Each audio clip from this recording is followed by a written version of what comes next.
Assalamualaikum warahmatullahi wabarakatuh.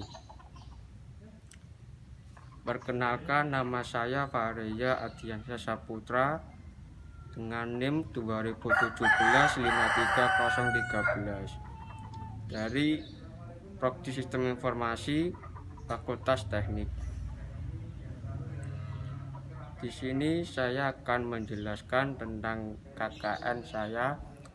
KKN saya itu berada di Desa Loram Kulon, Kecamatan Jati, Kabupaten Kudus. Di sini saya mengambil 5 proja atau program kerja yang terdiri dari yang pertama itu ada pendidikan, yang kedua proja ekonomi, yang kedua itu proja psikologi. Untuk yang ketiga ada proja ekonomi, dan yang keempat ada proja teknologi, dan yang kelima ada proja kesehatan. Untuk proja pendidikan itu mengarah ke pembelajaran siswa-siswi yang khususnya bagi saya itu khusus bagi anak SD atau siswa dasar kelas 1 sampai kelas 6. Dan yang kedua proja atau program kerja bertema psikologi, di mana proja psikologi saya itu mengarah ke bagaimana anak tidak kecanduan main HP.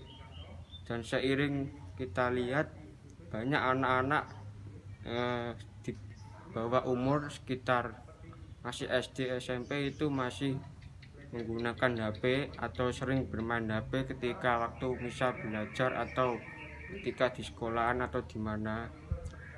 Dan di sini saya di proja psikologi saya ini saya mensosialisasikan ke rumah-rumah yang ada anak kecil dan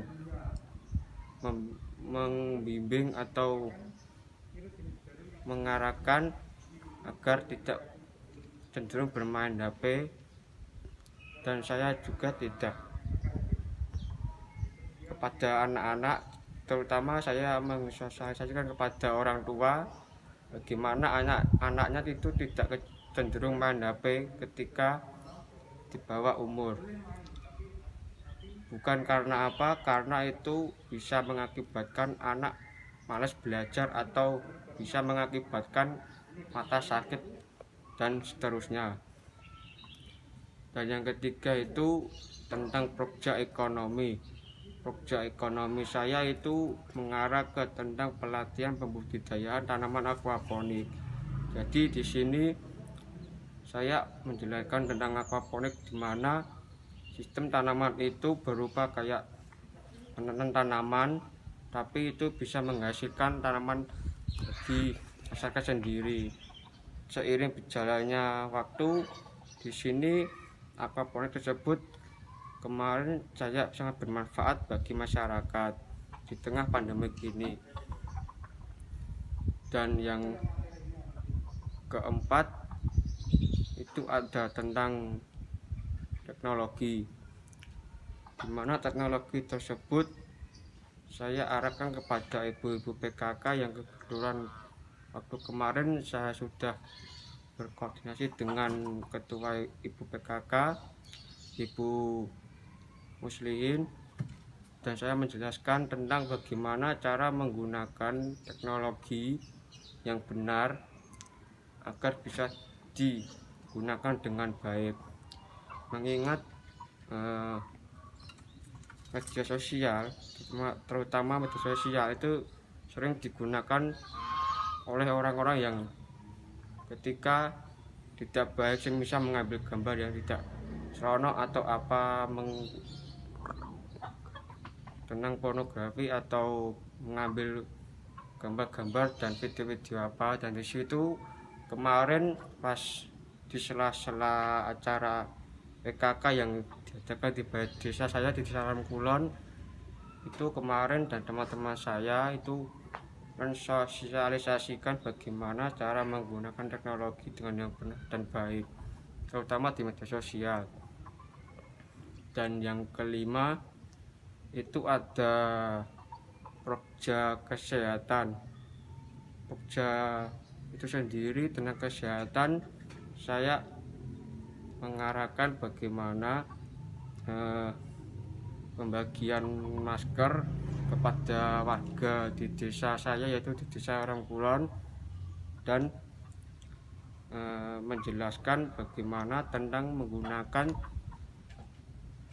alat sanitizer, dikarenakan mengingat musim pandemik ini banyak yang tidak mematuhi protokol kesehatan atau menghiraukan larangan tersebut. Dan di sini saya kemarin mendatangi rumah warga desa Rangkulon satu persatu dengan membagikan masker serta mencuci tangan, dan saya membimbing atau mensosialisasikan bagaimana cara mematuhi protokol kesehatan tersebut dengan cara mengasih gambar cara mencuci tangan dengan yang benar dengan menggunakan sanitizer. Dan di situ saya mencoba kemarin membagi masker satu persatu dan mempraktekkan dengan cara menggunakan sanitizer tersebut, dan masyarakat kemarin sangat setuju dan ingat bagaimana tentang bahayanya penyakit tentang coronavirus ini. Dan di sini dari 5 pokja saya, di situ saya mengambil tentang pokja pendidikan, dan dimana pokja pendidikan ini sangat mencakup wilayah di desa saya, yang telah saya jelaskan tadi kenapa saya mengambil pokja pendidikan tersebut, karena bagi saya itu sangat terjangkau dan mencakup untuk pokja saya. Di desa saya itu ada banyak anak-anak siswi SD yang kelas 1 sampai kelas 6, dan juga terdapat banyak les-les privat di desa saya. Kenapa saya mengambil itu lagi? Karena melihat adanya kejadian virus ini, mengingat siswa-siswi SD dan tidak bisa sekolah atau libur dan belajar di rumah.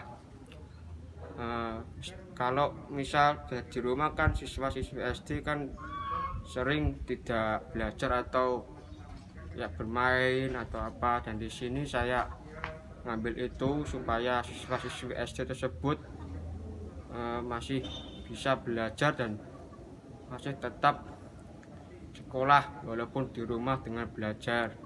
Dan di situ untuk ini saya pertama itu mendatangi rumah masing-masing yang ada siswa-siswi SD-nya, dan kemudian kalau tidak itu saya mendatangi les-les privat yang ada di desa rumah saya. Dan di situ tidak hanya mendatangi rumah dan les privat, waktu itu saya datang kelas privat untuk mendata semua anggota yang les di situ dan membagikan kartu kuota bagi yang berminat untuk belajar. Dan kemarin saya itu melakukan Zoom online kepada siswa-siswi yang les tersebut, dan meminta persetujuan dari les tersebut, yang punya les tersebut, untuk gimana caranya semisal tidak tatap muka, dan itu saya mengingat dan beralih ke media Zoom online. Kenapa saya menggunakan media Zoom online? Karena semisal tidak adanya tatap muka secara langsung, saya bisa menggunakan Zoom online tersebut. Dan untuk siswa-siswi tersebut, alhamdulillah sangat membantu untuk kegiatan belajar mengajar tersebut di rumah walaupun sekolah masih libur. Dan itulah kenapa saya mengambil program pendidikan, aslinya itu tadi. Dan untuk saya sendiri tetap semangat pada siswa-siswi kelas 1 sampai kelas 6 SD, walaupun sekolah tetap libur, tetap belajar di rumah dan harus mematuhi protokol kesehatan yang berlaku dengan cara memakai masker, mencuci tangan, dan menjauhi kerumunan. Dan itulah presentasi dari saya, KKN saya. Bila ada salah atau tutur kata yang kurang berkenan di hati, mohon dimaafkan. Wassalamualaikum warahmatullahi wabarakatuh.